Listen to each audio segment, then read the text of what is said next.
Tout se passe dans un climat bien régulé, c'est convivial. Alors il y a des sujets qui font plus réagir que d'autres, hein. Il y a des sujets où le ton monte, mais sans animosité, hein. En fait, c'est un climat de travail où on essaie de faire avancer les choses. Moi, j'interviens, je précise, en tant que personne ressource, donc en tant qu'expert sur certaines questions.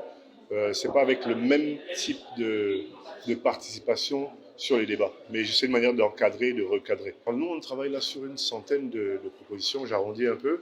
Elles sont relatives au patrimoine et à la culture et à nos valeurs. Donc, il y a des choses comme des questionnements et des propositions sur l'hymne national. Par exemple, travailler sur il y a des propositions qui visent, par exemple, à avoir des versions dans nos langues, à les vulgariser. Il y a des propositions sur l'édification d'établissements par rapport à la culture, par exemple une maison de la culture.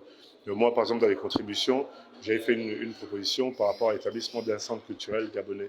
Et c'est ce genre de, de propositions des Gabonais qui ont été certainement rassemblées, qui ont été classifiées et qui se retrouvent aujourd'hui sur la table des sous-commissions comme celle sur laquelle je travaille.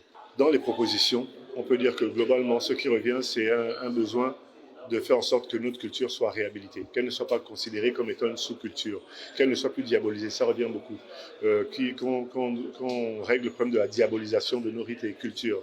Il y a aussi une question de souveraineté culturelle. C'est ma façon à moi de formuler, mais c'est-à-dire faire en sorte que le Gabonais euh, vive sa culture de façon souveraine, que notre culture ne doit pas être un sous-dossier d'une autre culture ou bien une sous-culture par rapport aux autres.